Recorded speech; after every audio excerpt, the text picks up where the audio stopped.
কসবা আইন কলেজ গণধর্ষণ কাণ্ডে রাজ্য পুলিশের বিরুদ্ধে গুরুতর অভিযোগ তুলল বিজেপির ফ্যাক্ট ফাইন্ডিং কমিটি। নির্যাতিতার এফআইআর এর বয়ান ইচ্ছাকৃতভাবে বদলে দিয়েছে পুলিশ, এমনই দাবি করে তীব্র আক্রমণ শানালেন বিজেপি সাংসদ তথা মুম্বাই পুলিশের প্রাক্তন কমিশনার সত্যপাল সিং। मैंने जिंदगी में पहली बार एक ऐसा केस देखा, एफआईआर रजिस्टर हुई लड़की के हाथ की कंप्लेंट है, शिकायत है, और उसमें उन्होंने एक्यूज के बारे में, आरोपियों के बारे में जो नाम लिखे वो पुलिस ने इरेज कर दिए। একই সঙ্গে তার দাবি কোনো বর্তমান বিচারপতির নজরদারিতে কেন্দ্রীয় তদন্তকারী সংস্থাকে দিয়ে তদন্ত করালে তবেই প্রকৃত সত্য সামনে আসবে। A high level independent inquiry by persons of repute or a central agency should be initiated to inquire into this gang rape case.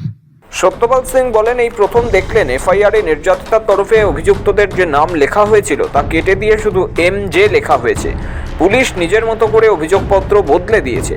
যেখানে অভিযোগই পাল্টে দেওয়া হয় সেখানে ন্যায় বিচার কিভাবে আশা করা যায়? एफआईआर रजिस्टर हुई लड़की के हाथ की कंप्लेंट है, शिकायत है, और उसमें उन्होंने एक्यूज के बारे में, आरोपियों के बारे में जो नाम लिखे वो पुलिस ने इरेज कर दिए।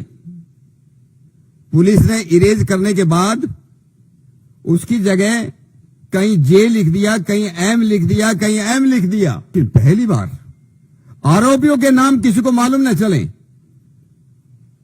वो कंप्लेंट से निकाल दी जाए। ये गुना पुलिस के नहीं हो सकता है।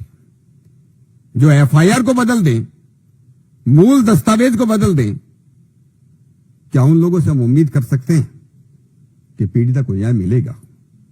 या बंगाल की बहन और बेटियों को न्याय मिलेगा? গত 25শে জুন কসবার আইন কলেজ চত্বরে কলেজের এক ছাত্রীর উপর দলবদ্ধ ধর্ষণের অভিযোগ ওঠে। রামজড়ায় টিএমসিপি নেতা মনোজিৎ মিশ্র সহ 3 জনের। পুলিশ ঘটনার তদন্তে নেমে 4 জনকে গ্রেফতারও করে, কিন্তু এরপরই প্রশ্ন উঠতে শুরু করে তদন্তের নিরপেক্ষতা নিয়ে। এই পরিস্থিতিতে 30শে জুন কলকাতায় এসে পৌঁছয় বিজেপির 4 সদস্যের ফ্যাক্ট ফাইন্ডিং কমিটি। সোমবার দিল্লিতে সাংবাদিক বৈঠক করে ওই প্রতিনিধি দল। সেখানেই বাংলার আইন শৃঙ্খলা নিয়ে প্রশ্ন তুলে সত্যপাল বলেন, বাংলায় আইনের শাসন নেই, সমাজ বিরোধীরা শাসক দলের ছত্রছায়ায় রয়েছে। এ রাজ্যে মেয়েরা সুরক্ষিত নন। কসবার ঘটনা কোনো বিচ্ছিন্ন ঘটনা নয়, বরং তা বর্তমান শাসকের আমলে বেড়ে চলা অপরাধের নমুনা। कि महिलाओं के ऊपर अत्याचार और अपराध बढ़ रहे हैं।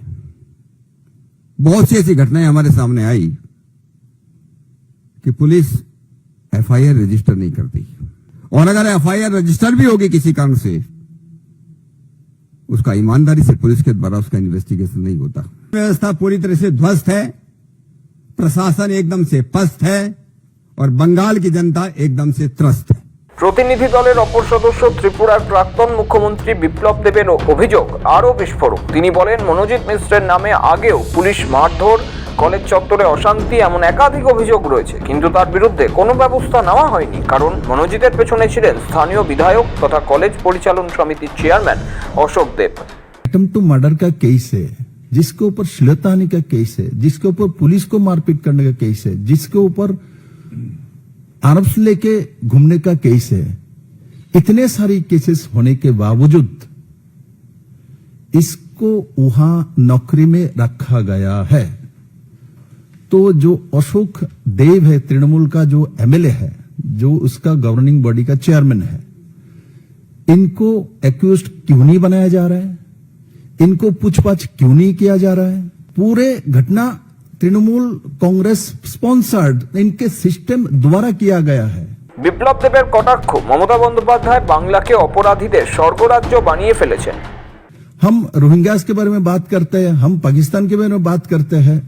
ममता बनर्जी ने तो इसको किस दिशा में लेके गए? बंगाल के रविंद्रनाथ के बंगाल को, स्वामी विवेकानंद का बंगाल को, बंकिम चंद्र का बंगाल को, आज गुंडे को बंगाल बना दिया। हम कहते हैं कि स्टेट स्पॉन्सर्ड ये गुंडामी और बलात्कार जो भी हो रहा है स्टेट स्पॉन्सर्ड है।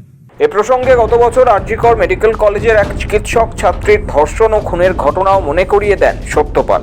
যদিও বিজেপি ফ্যাক্ট ফাইন্ডিং টিমের এই অভিযোগ কানে আসতেই উত্তর দিতে ছাড়েনি শাসক শিবির।